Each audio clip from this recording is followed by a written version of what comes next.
vamos a pasar a la palabra del Señor.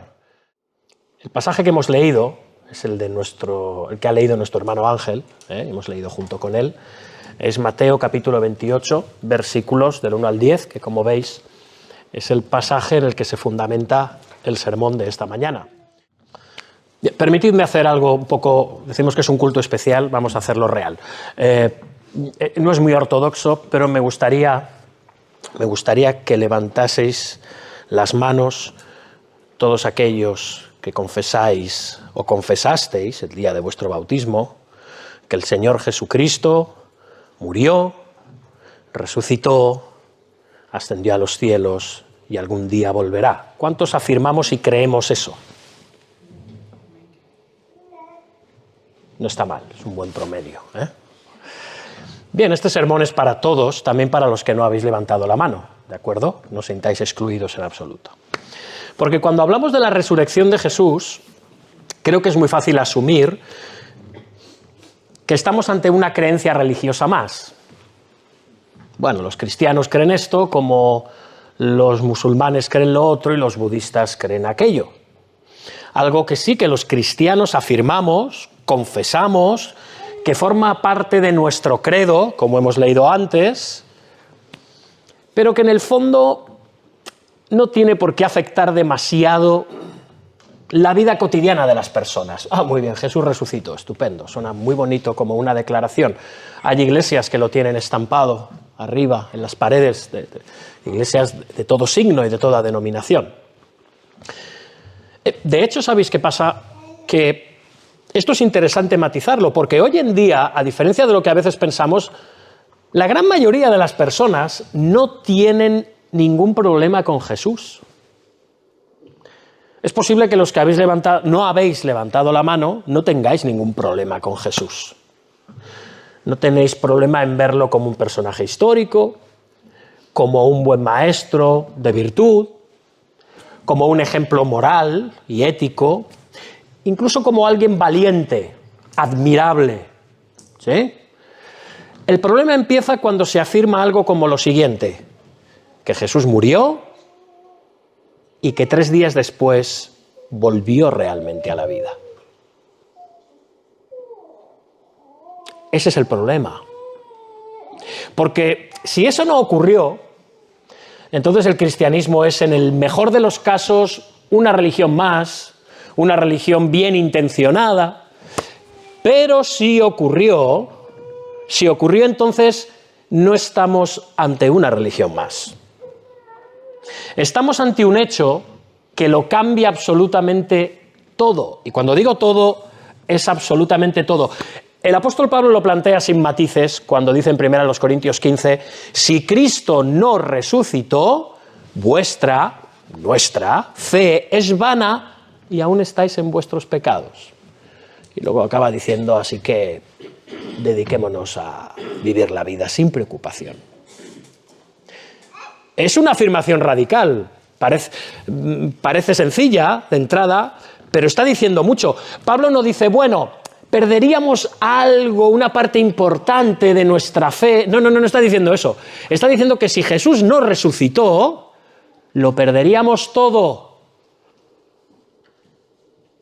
Es decir, estamos aquí congregados y estamos haciendo el tolai,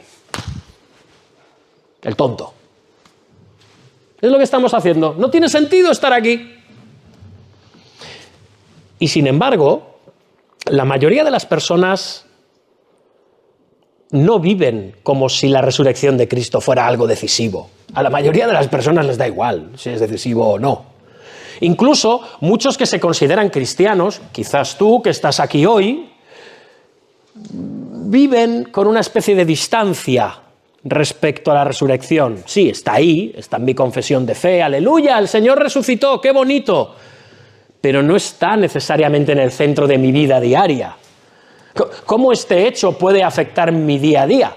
¿Cómo puede afectar mi vida diaria? ¿Para qué? Resucitó Él, aleluya. ¿Por qué ocurre esto? Hermanos, amigos, porque la resurrección, si es verdad, no es algo que puedas añadir a tu vida sin que nada cambie.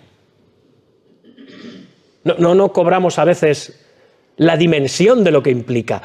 La resurrección confronta. Te obliga a replantearte quién es Jesús. Por necesidad. ¿Qué significa su muerte? ¿Qué significa su resurrección desde la muerte? ¿Y qué tiene que ver eso conmigo?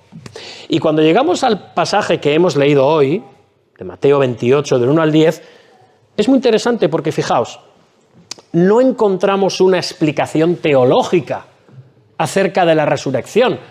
Caramba, era el momento idóneo. ¿Sabéis lo que encontramos? Una escena, un relato. Personas que no estaban esperando una resurrección en absoluto.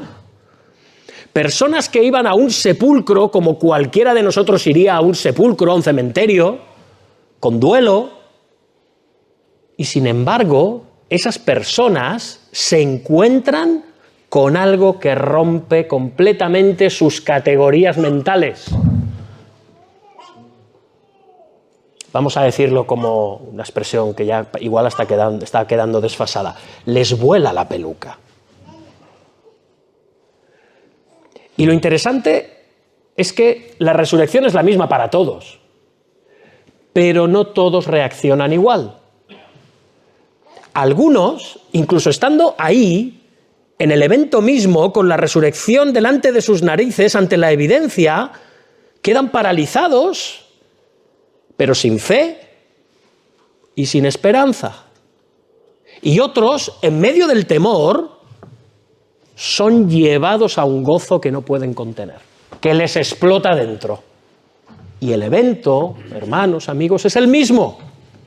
Y en el centro de todo este pasaje, en el centro de toda esta escena, está Cristo mismo. Vivo, saliendo al encuentro de los suyos. Así que este pasaje no nos está diciendo solo que Jesús ha resucitado, ya está. Jesús ha resucitado. No. Nos muestra qué hace la resurrección con las personas. Eso es lo que nos enseña este pasaje. ¿Qué efecto tiene en la vida de las personas? ¿Cómo la resurrección expone el corazón?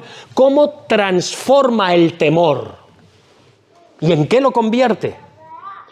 ¿Y cómo conduce a una respuesta que nadie puede evitar? Así que la pregunta que queda en el aire es inevitable. Te la voy a formular a ti personalmente, que estás hoy aquí, esta mañana. ¿Qué hace la resurrección contigo? Y esto nos lleva a la primera parte de esta escena, de este pasaje de Mateo del 1 al 10. Vamos a ver los versículos del 1 al 4, porque en estos versículos del 1 al 4 lo que vamos a ver es el poder de Dios en la resurrección. Es lo que vamos a ver. Como dije antes, espero que tengáis vuestras Biblias abiertas. No hemos leído el pasaje porque ya se ha leído antes, pero espero que vayáis acompañándome. No hace falta que os mováis de ahí, 10 versiculitos. Ponéis una cinta por si se os cae la Biblia y todo eso. ¿Sí? Bien. Como dije antes, Mateo 28 no te está dando una explicación teológica y doctrinal de la resurrección. Te está dando una escena. Y es importante, hermanos, que entremos en esa escena con calma. Como si estuviéramos allí, como si estuviéramos observándolo todo desde detrás de un olivo. Estamos allí viendo toda la escena, ¿de acuerdo? Desde un lugar privilegiado. Allí estás tú, allí estoy yo. Y el versículo 1, fijaos, nos sitúa en un momento muy específico. Fijaos, dice, pasado el día de reposo, al amanecer del primer día de la semana, vinieron María Magdalena y la otra María a ver el sepulcro. ¿Os dais cuenta que la escena en el fondo es algo cotidiano, sencillo? No hay que romperse mucho la cabeza, ¿verdad que no? Al amanecer del primer día de la semana, tras el Sabbat, estas dos mujeres van caminando. Sabemos por otros evangelios que hay más mujeres, pero bueno, centrémonos en Mateo. para el caso es lo que necesitamos saber. Estas mujeres van al sepulcro. Es una escena, como he dicho, sencilla, es una escena casi que podéis sentir lo silenciosa que es, ¿no? ¿Os imagináis esa luz de la mañana, tenue, que empieza a vislumbrarse y vemos estas figuras femeninas caminar por un sendero en silencio, en el frío de la mañana? No hay expectación, no hay un gran evento, no hay anticipación ni siquiera de un milagro. Tú vas viendo esto y dices, bueno, aquí va a pasar algo. No. Estas mujeres no vienen esperando una resurrección. Tú y yo tenemos todos los spoilers que 2000 años de historia de la Iglesia y de lectura de los Evangelios nos han hecho. Estas mujeres no vienen esperando absolutamente nada. Estas mujeres, ¿sabéis a dónde van? A un sepulcro. Van a una tumba, van a un lugar de muerte. Vienen porque aman a Jesús, pero aman a un Jesús que ha muerto. Es lo que van a hacer, nada más. Y esto es importante que lo veamos bien. Porque a veces podemos pensar que los primeros discípulos del Señor estaban predispuestos a creerse cualquier cosa. Que eran impresionables, que eran manipulables, que eran emocionales. Y escuchaban graznar al grajo y decían, ¡el Señor viene! En absoluto. El texto nos muestra lo contrario. Estas mujeres han visto la cruz. La han visto, son las mismas que han estado de lejos contemplando la cruz. Han visto cómo Jesús muere de forma horrible, cómo su cuerpo ha sido torturado y desgarrado en la cruz, y cómo ha sido puesto sin vida en un sepulcro. Han visto a su Señor muerto, convertido en un cadáver. Y ahora vienen a la tumba simplemente, sin ninguna expectativa, a ver si es posible que se la remuevan para terminar la preparación tradicional que los judíos hacían con los cadáveres, embalsamándolos, poniendo ungüentos, para darle una honra final a su maestro. Nada más. Esto no es algo que los discípulos puedan manipular. No. Es más, estas mujeres no van a la tumba buscando una experiencia emocional. No están buscando una experiencia religiosa, como decía Enrique Iglesias. Van allí a encontrarse con un cadáver. Y si no se daban prisa, ese cadáver iba a empezar a descomponerse. Por lo tanto, iba a ser muy complicado incluso hacer la tarea que tenían que hacer, de adecentarlo. Estas mujeres se enfrentan a una pérdida real. ¿Sabéis qué pérdida real es esta? ¿Sabéis lo único que había en sus cabezas? Jesús ha muerto. Vamos a darle honrosa sepultura. Y veremos cómo sigue nuestra vida. Todo ha terminado. Nada más. Sin embargo, vemos que mientras ellas se acercan, Dios ya está actuando. Fijaos el versículo 2. Y hubo un gran terremoto, porque un ángel del Señor descendiendo del cielo y llegando, removió la piedra y se sentó sobre ella. Demasiadas descripciones, qué interesante, nos explica tantas cosas en tan poco. De repente, lo que parecía una visita tranquila a un sepulcro, a hacer aquello que tenían que hacer, algo tradicional, algo cotidiano y cultural que quizás habían hecho otras veces con sus padres, con sus hermanos, con sus tíos, con sus abuelos, con amigos. De repente, esto se convierte en una manifestación poderosa de la gloria de Dios. Mateo está escribiendo esto y quiere que lo entendamos. Quiere que entendamos desde el principio que lo que está ocurriendo aquí no tiene origen humano, no tiene nada que ver con las personas, no es algo que los discípulos hayan podido provocar, no es nada que los discípulos hayan podido manipular, no es nada que pueda explicarse desde una perspectiva humana. Bueno, sí, es que de repente igual no estaba tan muerto. Esta escena, hermanos, amigos, es Dios irrumpiendo en la historia. El terremoto aquí no es un detalle decorativo para darle emoción. Va, redoble de tambores, brrr, como hacen en Teruel, ¿no? Para anunciar la muerte y la resurrección del Señor. No. No va de eso. Ya en la muerte del Señor, la tierra tembló, ¿recordáis? Y ahora vuelve a hacerlo. Es como si la creación misma respondiera al acto redentor de Dios, pero al acto completo. La cruz y la resurrección tienen su exclamación incluso en la creación, con ese temblor. Y en medio de ese temblor aparece un ángel del Señor, por si fuera poco, descrito con un lenguaje que transmite gloria, que transmite autoridad. Su aspecto era, ¿qué dice? Como un relámpago, y su vestido blanco como la nieve. Nos recuerda, nos retrotrae un poquito a lo que veíamos en la transfiguración del Señor. Vemos esa gloria, esa sobrenaturalidad. Este ángel no es el Señor, es un ángel del Señor, como dice el pasaje. Y este ángel, no penséis que es una figura secundaria, es como un espectador random que está ahí, es un mensajero. Un mensajero que entra en la escena con poder, con gloria. Es un representante enviado por Dios mismo a ese preciso lugar. Y fijaos el gesto que realiza, porque igual leemos rápido, no sé si os ha ocurrido a vosotros, y os quedáis como, vale, ok, pero aquí pasa algo. ¿Por qué dice esto Mateo? Fijaos, dice que remueve la piedra, ok, y se sienta sobre ella. ¿Hacía falta esto? ¿Puedo hacer una pregunta? ¿Estaba cansado el ángel después de remover la piedra? Un momento que me siento. ¿Qué trabajo? ¿Cómo pesaba? Esta no me la esperaba. Un momento. No, tengo serias dudas de que ese sea el motivo por el cual el ángel, tras remover la piedra, se siente encima de ella.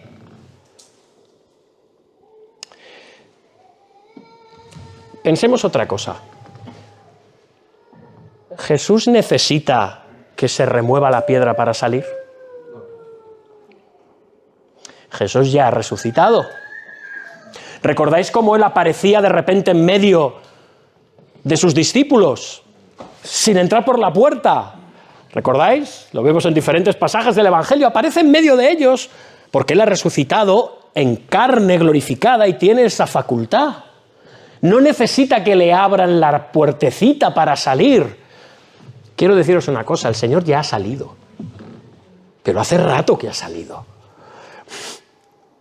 Se corre esta puerta, esta piedra que sella la tumba con un propósito.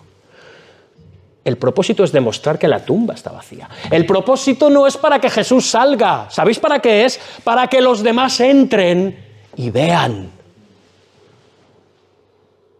Ellos lo vean. Como va ocurriendo sucesivamente, como vemos por los relatos de los evangelios. Es para mostrar que la tumba está vacía. Y esa piedra, que de alguna manera es un símbolo de la finalidad de la muerte, cuando queda corrida, ¡boom! Parece que todo ha terminado. Es ese golpe de freno de la piedra que ¡pum! Y encima una piedra sellada. Ahora parece desplazada y, por así decirlo, sometida. El ángel está sentado sobre ella, que transmite una imagen de sometimiento, sobre aquello que simboliza lo último, el último enemigo, la muerte. Es una imagen de dominio, como esos, perdonad para los animalistas, lo terrible de la imagen, esos cazadores que se cargan un rinoceronte y luego se hacen las fotos sentados sobre el rinoceronte, ¿no? ¿Qué está transmitiendo eso? He vencido. El ángel se está sentando sobre esa piedra, sometiendo lo que esa piedra significa. La muerte. Él no ha vencido la muerte. Él no ha sometido a la muerte, pero es un símbolo de que esa muerte ya no tiene poder. Lo que parecía definitivo, y humanamente hablando lo es, la muerte, ha sido vencido. Y esto, lo interesante, es que ocurre ante la vista, ante las mismísimas narices de los guardias romanos, de la guarnición romana que está allí apostada. Esto nos tiene que retrotraer al contexto anterior. Es clave para entender esto. Fijaos, en el capítulo 27, las autoridades romanas habían hecho todo lo posible ¿para qué? Para asegurar el sepulcro. Habían sellado la piedra, habían puesto guardias para evitar cualquier manipulación, cualquier robo del cadáver por la noche. Vamos, humanamente hablando, la situación estaba controlada. No, vamos, que los soldados romanos querría decir que no son, con todos mis respetos, como la guardia urbana que tenemos aquí. Esta era gente difícil, sin miramientos, tenían espolones. Aquí no había margen para engaños ni para intervenciones externas de nadie. A ver cómo te enfrentabas a una guarnición de legionarios romanos para sacar el cuerpo de Jesús y luego vender una falsa resurrección. Pero ¿sabéis qué pasa? Que cuando Dios actúa, todo el control humano se queda en absolutamente nada. El versículo 4 lo describe con mucha ironía. Es muy interesante. A veces no se capta lo suficiente. Fijaos, versículo 4. Dice que de miedo de él, los guardas temblaron y se quedaron como muertos. O sea, los que estaban allí para vigilar, para controlar la situación, para garantizar que nada se saliera de lo previsto. Hombres duros, curtidos en el combate, acaban completamente sobrepasados por lo que han visto. Quedan, fijaos, dice el pasaje, ¿cómo? ¿Cómo dice? Como muertos delante de la manifestación del poder de Dios. Y aquí está la ironía. El que estaba muerto, vive. Y los que estaban muertos, vivos, acaban como muertos. Es muy interesante. Y aquí Mateo empieza a abrir una línea nueva en el pasaje que va desarrollándose ya prácticamente hasta el final. Hermanos, la resurrección no es un evento neutral. No deja a las personas igual. Cuando el poder de Dios irrumpe, provoca una respuesta. Siempre. Y no todas las respuestas son iguales.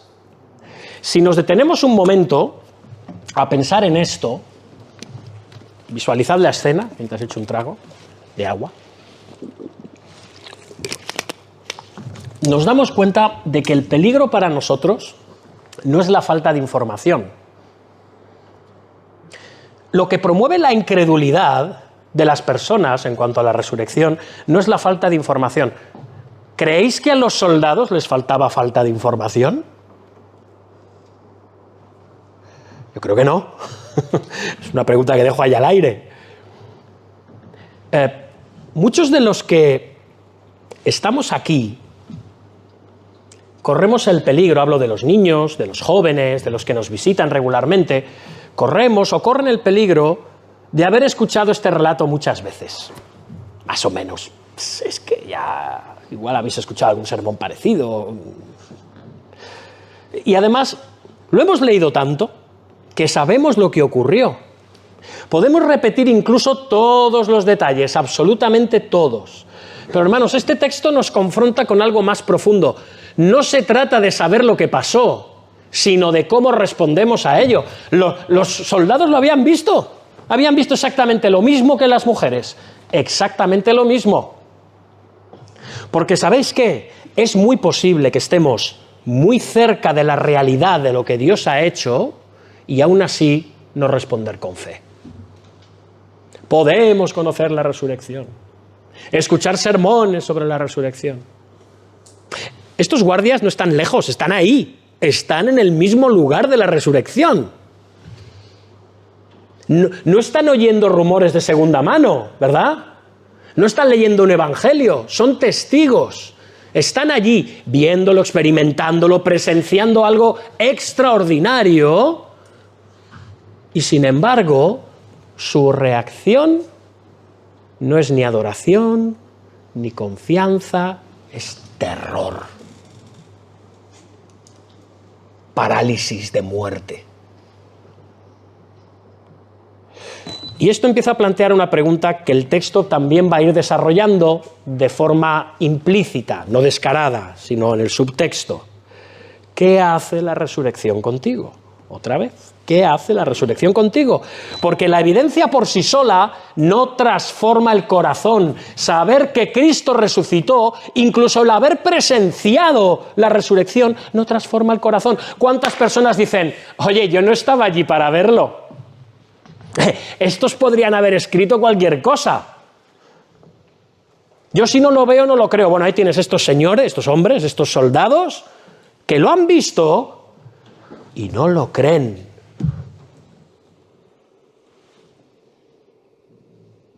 Porque contemplar algo no implica necesariamente transformación. Lo mismo podemos decir de los discípulos.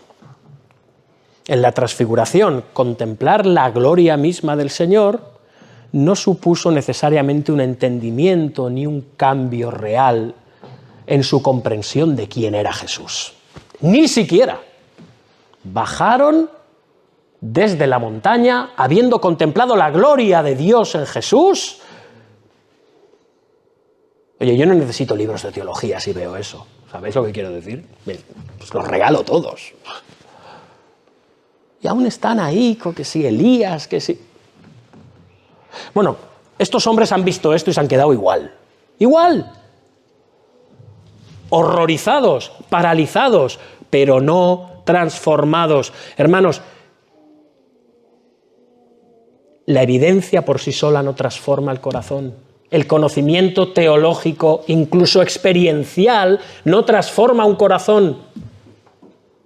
No necesitamos solo ver algo, tenemos que entenderlo, creerlo y responder con fe. Esta es la diferencia. Y esto es precisamente ese contraste que vemos en este pasaje. Vemos un contraste en la respuesta.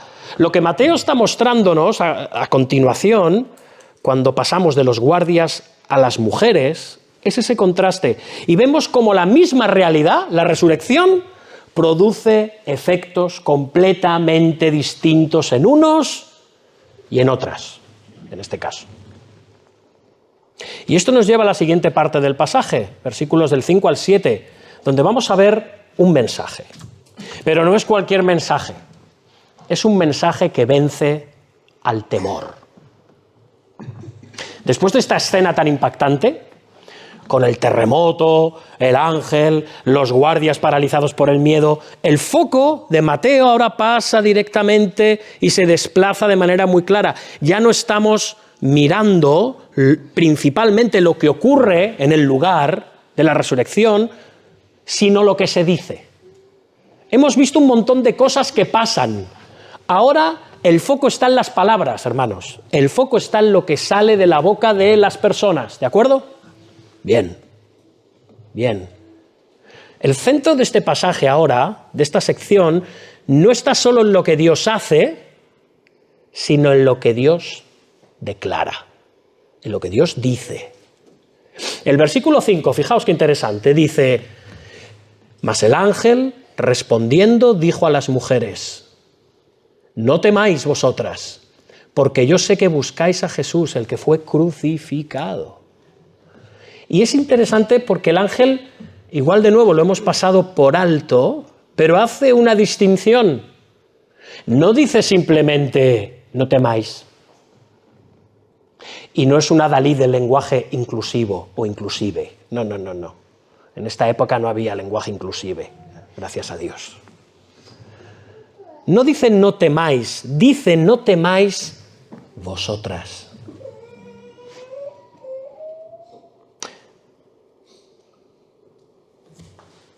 Es como si todos estuvieran en la misma situación, pero no. Todos han visto la resurrección. Todos experimentan un tipo de temor, pero la reacción es distinta. Porque si hubiese dicho no temáis, podríamos interpretar que se lo estaba diciendo también a ¿quiénes? A los soldados. No dice no temáis Vosotras. Sí, vosotros podéis temer. No temáis vosotras. Hermanos, esto también nos tiene que dejar clara una cosa. Hay un tipo de temor que es apropiado ante la manifestación del poder de Dios. Vamos a ver, nadie está diciendo que si uno de nosotros ve esta escena se quede, ¡ay! ¡Bien! ¡El Señor ha resucitado! No, entendemos el terror y el pánico que nos puede provocar de entrada ver algo sobrenatural. Estamos muy poco acostumbrados a lo sobrenatural. Luchamos consciente e inconscientemente contra las manifestaciones sobrenaturales, ante un Dios creador, ante un Dios todopoderoso, ante un Dios que hace eventos milagrosos. No nos gusta, porque somos de la tierra. Lo sobrenatural nos incomoda, nos desplaza, hace que nos preguntemos cosas. Lo sobrenatural destruye el orgullo de nuestro corazón y de nuestro intelecto. Lo sobrenatural nos deja sin argumentos. Es normal que ante lo sobrenatural, un cristiano y un no cristiano nos quedemos bloqueados. No juzguemos tan duramente tampoco a estos pobres soldados, ¿no? Pero lo que nos está diciendo este pasaje es que hay un tipo de temor que es apropiado ante la manifestación del poder de Dios. Pero también hay una diferencia fundamental entre quienes pertenecen a Cristo y entre quienes no pertenecen a Cristo. Las mujeres, como hemos dicho, tienen motivos sobrados para estar sobrecogidas. Claro que sí. La escena es extraordinaria. Además, todo ha cambiado de manera repentina. Pero el ángel las sitúa en una categoría distinta, no porque sean más valientes, no porque entiendan mejor lo que ha pasado, sino porque su relación con Jesús es diferente. Amén. Ellas vienen, ¿qué dice el pasaje? Buscándole. ¿Habéis visto? ¿Buscáis a Jesús? Esto cambia. Esto lo cambia todo. Ellas vienen buscándole, aunque todavía no entienden muy bien qué está pasando aquí. Y esto es profundo porque nos recuerda que el punto de partida, hermanos, amigos, jóvenes, personas que tenéis dudas, niños, el punto de partida no es tenerlo todo claro. El punto de partida no es no tener dudas. El punto de partida es ir a Cristo, buscar a Cristo. Incluso con una fe débil, incluso con muchas preguntas, con muchas dudas, con muchos prejuicios. Ir a Cristo, buscar a Cristo. Esto marca la diferencia. Fijaos, el ángel no está reprendiendo a las mujeres por su confusión. ¿Qué hace? Las dirige ¿a dónde? Hacia la verdad. Las dirige a la verdad. Y entonces llega la declaración central de este pasaje. Y es una de las frases más importantes de todas las Escrituras, de toda la Biblia. Así que haremos bien en prestarle atención, y si tenemos un bolígrafo, un subrayador o lo que sea, la guardemos, ¿de acuerdo? Y es la siguiente. No está aquí, pues ha resucitado, como dijo.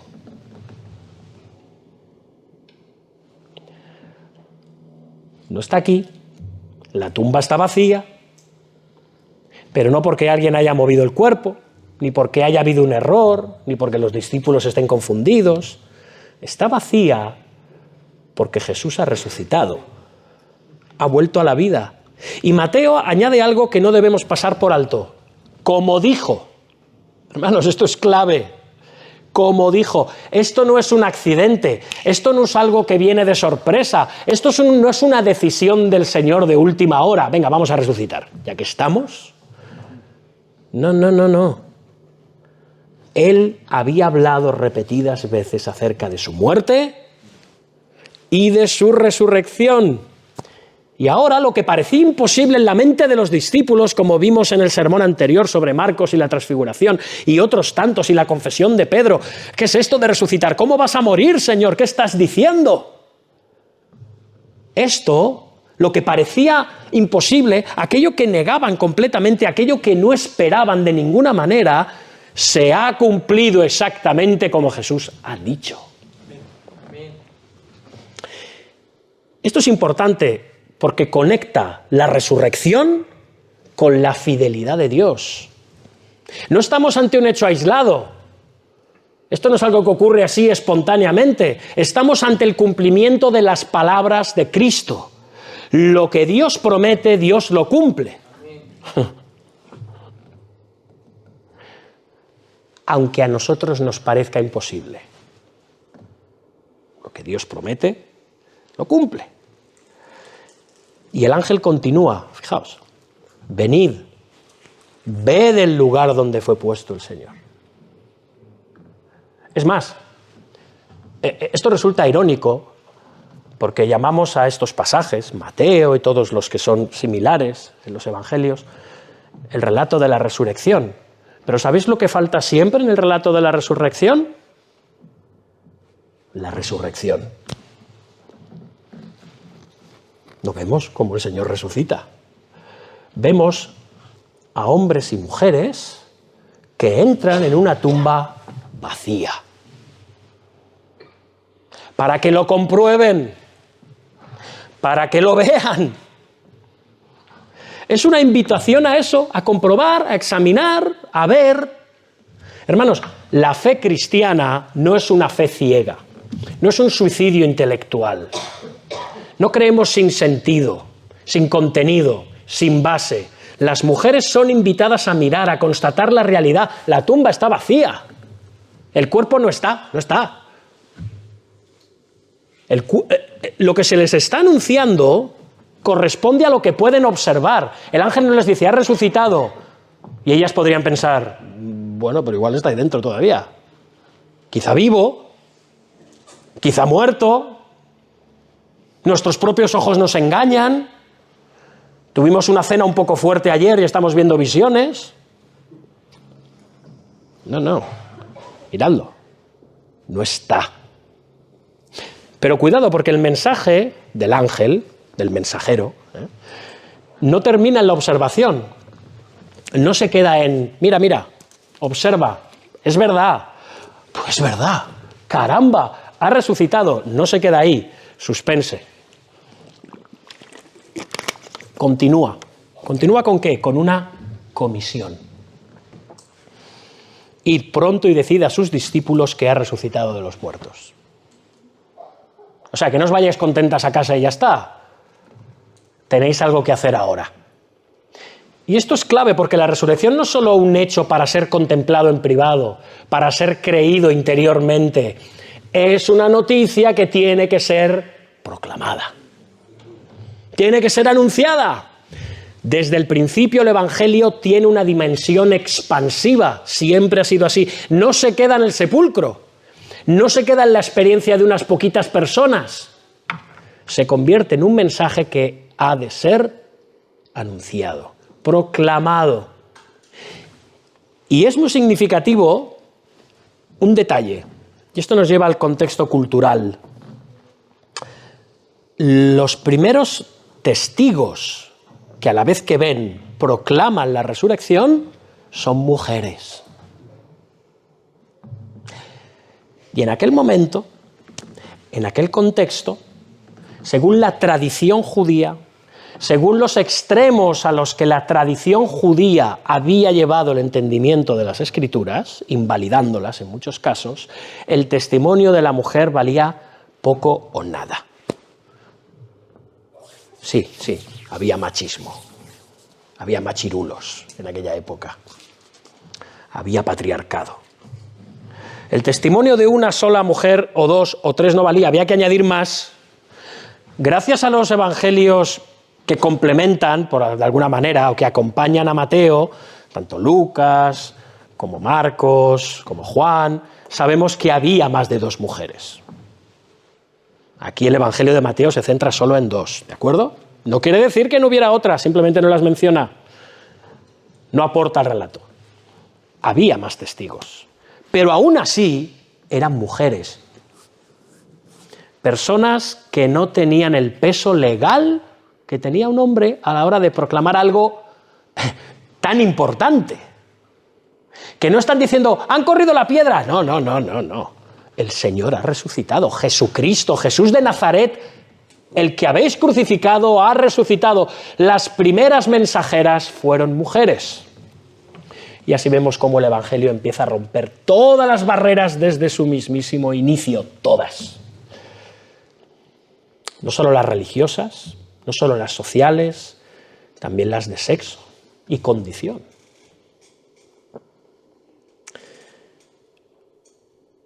No encajan en las expectativas humanas. El Evangelio no tiene una dimensión humana. No es historia construida para ser creída en base a criterios humanos. No, no, no, no. Es un acontecimiento real que Dios da a conocer por su propia voluntad a pesar del ser humano y de las barreras que autoimpone el ser humano. Y el mensaje concluye con una promesa, fijaos. He aquí, ¿qué dice? Va delante de vosotros, ¿a dónde? A Galilea, allí le veréis. No solo ha resucitado, sino que les va a salir al encuentro. No se trata simplemente de creer que ha pasado, sino de encontrarse con una persona viva. Jesús no es alguien que vivió y murió, sino alguien que vive. Jesús vive y se da a conocer a los suyos. Esta frase, Jesús ha resucitado, nos está diciendo que Él vive. Que no es una idea, no es un concepto, no es una construcción teológica, no es un armamento doctrinal, es alguien real, vivo, vivo. Y todo esto, hermanos, si lo pensamos bien, responde directamente al problema del temor. Porque el temor de las mujeres no desaparece porque la situación sea menos impresionante, sino porque reciben una palabra que interpreta lo que está ocurriendo. Se les está explicando lo que ha pasado. Y el temor es reemplazado ahora, va desplazándose el temor por una confianza creciente en lo que Dios ha hecho y en lo que ha dicho. Y aquí es donde este pasaje empieza a tocar nuestra vida de manera muy directa. Este es el punto. Porque nosotros también vivimos muchas veces dominados por muchos tipos de temor, ¿o no? Temor al futuro, temor a la enfermedad, temor a la muerte, temor a la pérdida, temor al juicio de Dios, temor al pecado, temor al ser humano, temor a nosotros mismos. Y la pregunta que te hago esta mañana es la siguiente: ¿qué puede realmente vencer ese temor que tienes?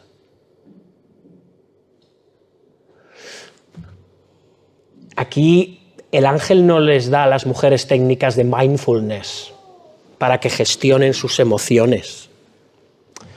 No les dice que intenten tranquilizarse. Tranquilizaos, tomaos algo. Les da una verdad. Cristo ha resucitado.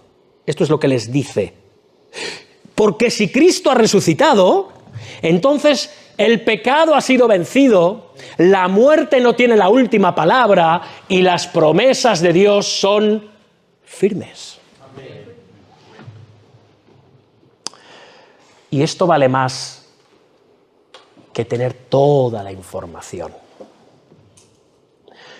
Pero al mismo tiempo este mensaje también confronta, porque no es simplemente información neutral, es una noticia que exige respuesta. El ángel no dice, mira,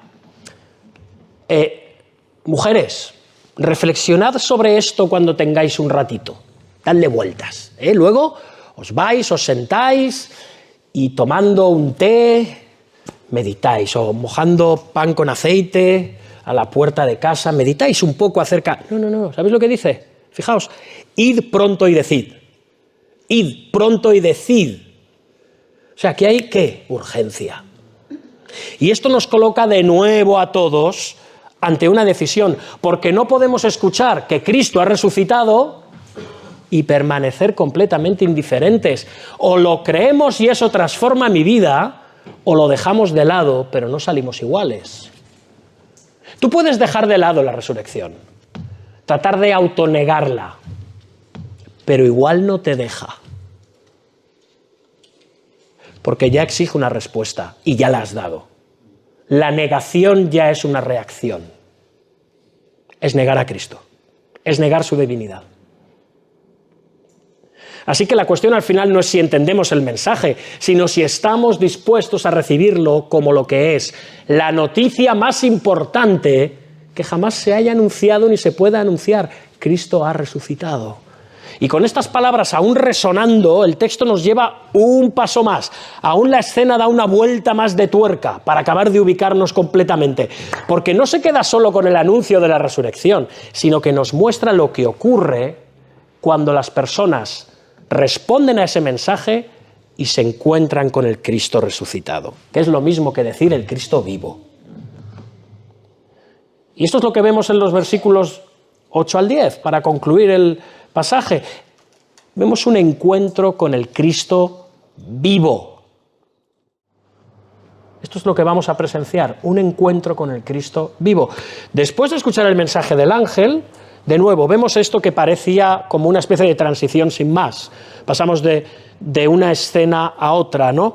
Dice, versículo 8, entonces ellas, saliendo del sepulcro con temor y gran gozo, fueron corriendo a dar las nuevas a sus discípulos. ¿Habéis visto?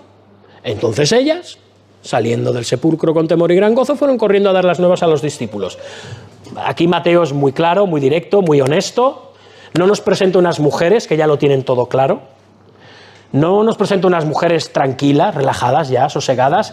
Siguen con temor, siguen impactadas por lo que han visto y por lo que han oído, pero al mismo tiempo hay en ellas un gozo real que empieza a abrirse paso en su corazón. ¿Veis? No es un gozo superficial, no es un gozo inmediato, es un gozo que nace en medio del asombro. Empezar a comprender que Dios ha hecho algo asombroso, el Señor ha resucitado, está vivo. Y es en este camino, mientras obedecen, ¿veis que es un camino de obediencia? El ángel les ha dicho, id y anunciar. Ellas van en medio del camino, en medio del gozo y la obediencia por lo que se les ha dicho, sucede algo que cambia radicalmente la escena. Versículo 9, he aquí Jesús les salió al encuentro diciendo, salve. De nuevo, Mateo es tan sencillo, tan directo, que casi sorprende. No hay grandes descripciones ni efectos llamativos, simplemente Jesús se presenta delante de ellas. ¿Vemos más gloria en el ángel que en el Señor resucitado? El Señor aparece y la saluda. Salve. Salve. Y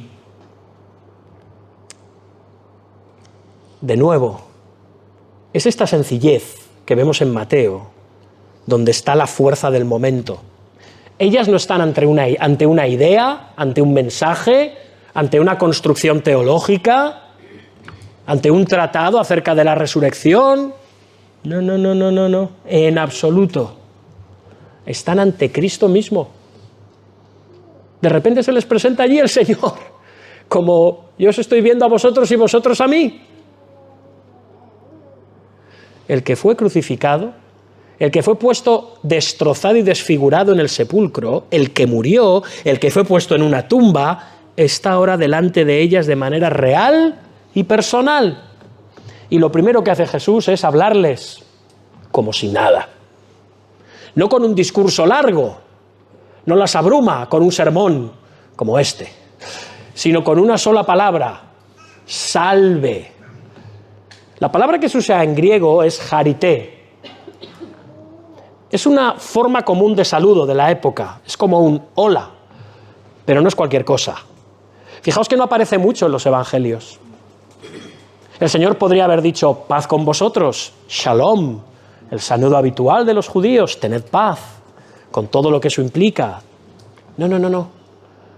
Dice otra cosa. Charité, salve. Literalmente quiere decir alegraos, regocijaos. Es una expresión cotidiana. De entrada no le daremos mucha importancia, es como si alguien dice hola, pero aquí deja de ser algo cotidiano. Por eso la usa el Señor, porque quien la pronuncia no es cualquiera. El que ha pasado por la muerte y ha salido victorioso es el que la pronuncia. Y en ese momento esta palabra tan sencilla se llena de un significado completamente nuevo para ellas. Es como si en ese saludo se concentrara todo lo que acaba de suceder. Mujeres, la muerte ha sido vencida. Mi obra ha sido cumplida. Ahora hay motivo real para el gozo. Salve, Charité, regocijaos, alegraos. Por eso Jesús toma la iniciativa. Ellas no están buscándole en ese instante. Ellas están yendo a obedecer el mandato del ángel de proclamar a los apóstoles y a los demás discípulos que Él ha resucitado, a comunicar lo que han recibido, sin más. Y es en ese camino donde Jesús les sale al encuentro. Y esto también nos enseña algo, hermanos. Si estás en medio de dudas, estás en medio de pensamientos negativos, de autonegación, de fracaso, el Señor no solo se revela de manera extraordinaria, el Señor se da a conocer en el contexto de una respuesta obediente a su palabra. Señor, manifiéstate para que yo te obedezca. Nunca vamos a ver eso en la Escritura. Yo obedezco con fe y Jesús se me manifiesta. Se me aparece en el camino y me dice, regocíjate, salve. La reacción de las mujeres, fijaos, es inmediata y además es muy visceral, ¿no? Dice que ellas acercándose abrazaron sus pies y le adoraron. ¡Guau! No hay distancia, no hay vacilación, se acercan, se postran, se aferran a Él. Es una respuesta que combina afecto, adoración y reverencia, reconocimiento, asombro. El detalle este de que abracen sus pies es especialmente importante, ¿no? No están viendo algo difuso, no están viendo como un éter, como una especie de visión. Están tocando a una persona real. No es como si. Es Jesús, es su Maestro, es el Señor. El cuerpo de Jesús no ha desaparecido ni ha sido reemplazado por una idea espiritual. No. Ha resucitado verdaderamente. Y eso hace que la respuesta no sea solo emocional, sino concreta. Le tocan, le abrazan. La adoración que vemos aquí, supongo que estaréis de acuerdo conmigo, no nace de una obligación, ¿verdad? Como a veces se viene a la iglesia.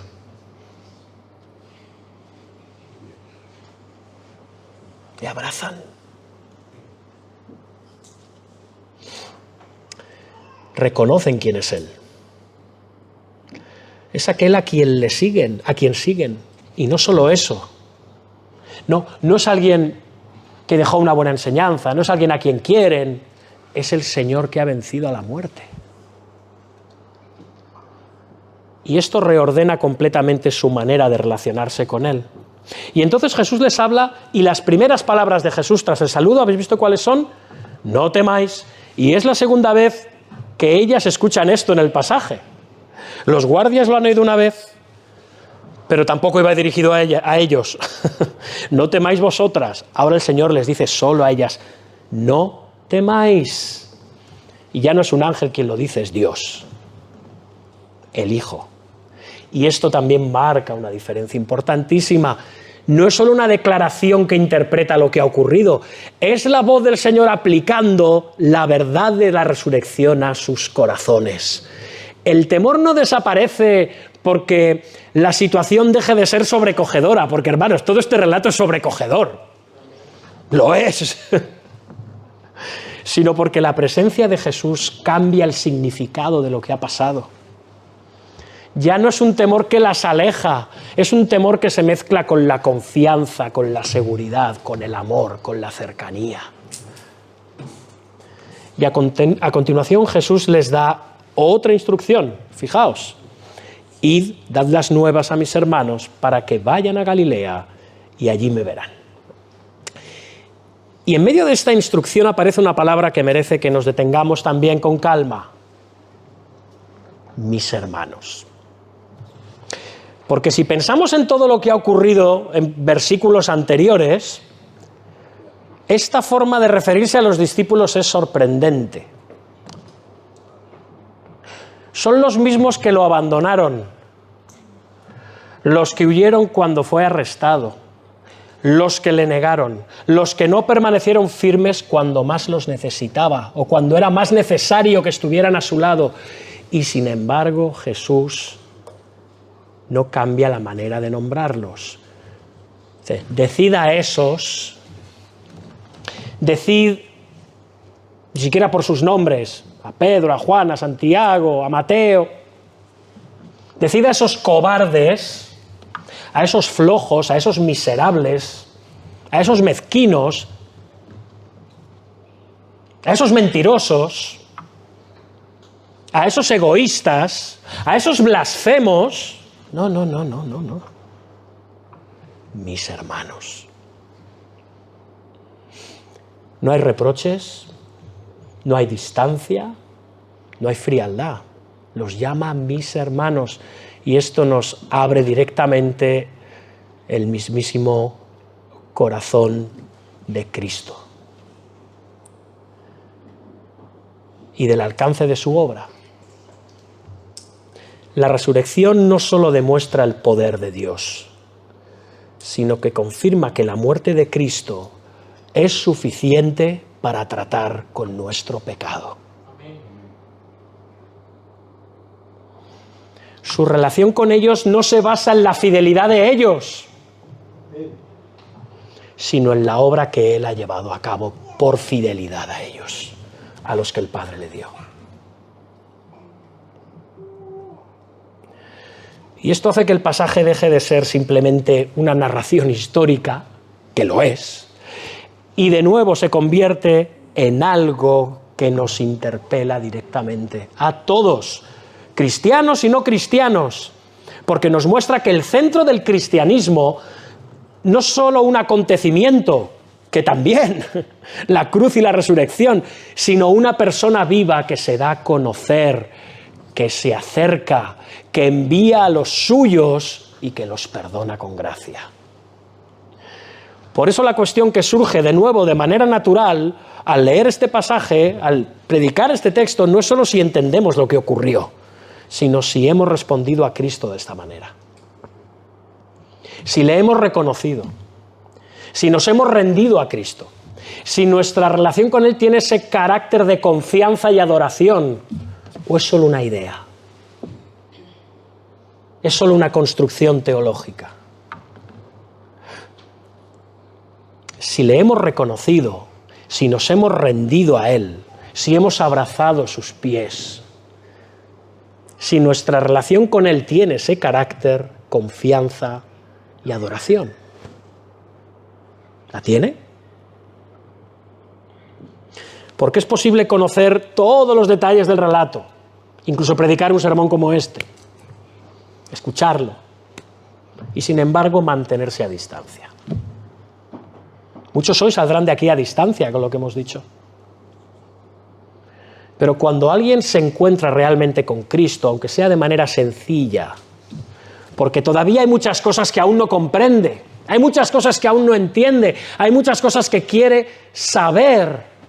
Cuando eso ocurre, cuando alguien se encuentra realmente con Cristo, aún así, en medio de la debilidad y del fracaso, la vida empieza a orientarse hacia Él de una manera nueva e inexorable, imparable.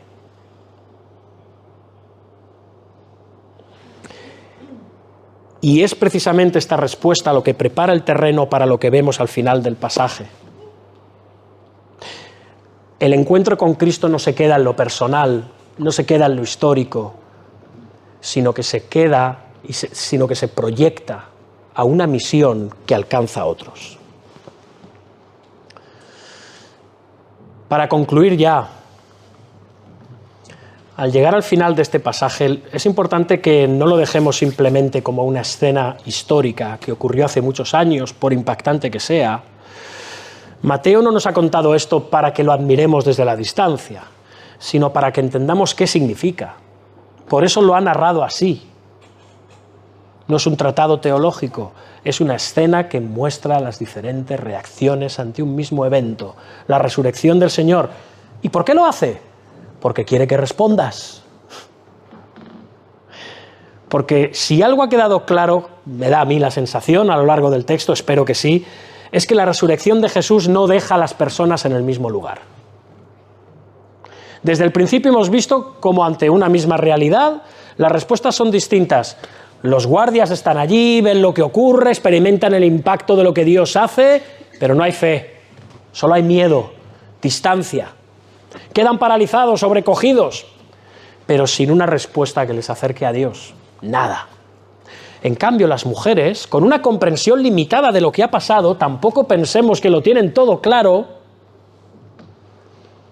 con temor mezclado con gozo, una cosa rara, son conducidas poco a poco hacia una respuesta de fe, de adoración, de obediencia y de misión.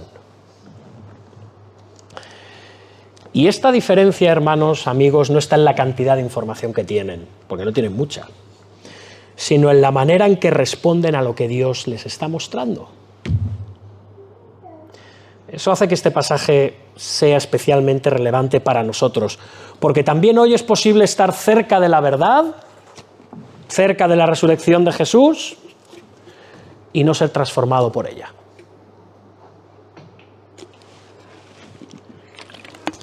Es posible conocer el mensaje de la resurrección, haberlo escuchado muchas veces, estar familiarizado con el lenguaje cristiano, y sin embargo no haber dado una respuesta real a Cristo.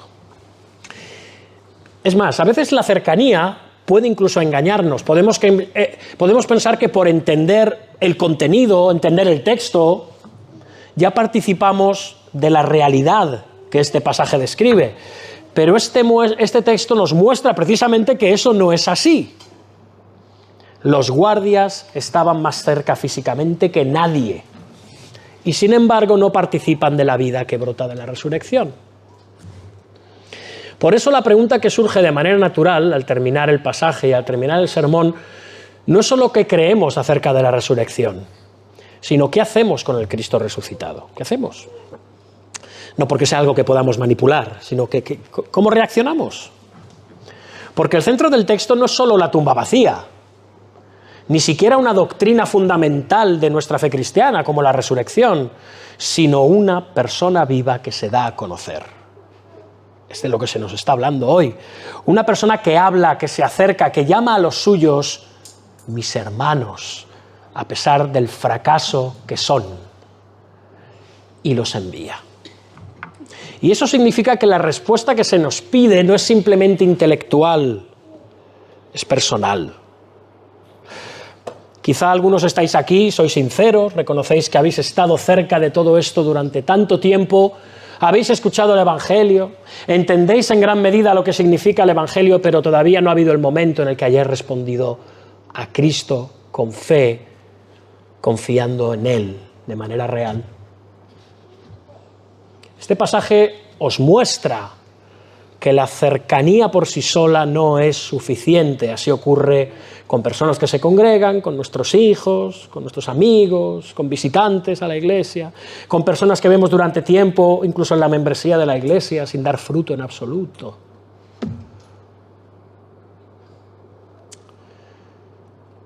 Pero también nos muestra otra cosa, que Cristo se nos presenta con un corazón manso y humilde, con un corazón tierno, sin dureza para rechazar, sino con una gracia que recibe. El mismo que llama hermanos a los discípulos que le han dejado tirado, es el que hoy sigue llamando a pecadores como tú para que vayan a Él. Otros Quizás os reconocéis en las mujeres, no porque tengáis todo claro, sino porque vuestra fe, sea fuerte en todo momento o no, en medio de vuestras luchas y debilidades, esa fe está puesta en Cristo. Pase lo que pase. Ocurra lo que ocurra. Este pasaje nos presenta un modelo de no nos presenta un modelo de perfección. Este pasaje nos muestra un proceso en el que el temor va siendo transformado, va siendo orillado y el gozo va creciendo a medida que Cristo se da a conocer. Y eso es algo en lo que muchos podéis ver reflejada vuestra propia experiencia. Entonces, la resurrección no es solo una verdad que afirmamos los cristianos, sino una realidad que sostiene nuestra vida. Significa que el pecado ha sido tratado de manera definitiva, que la muerte no tiene la última palabra y que aquel en quien hemos creído está vivo y sigue obrando.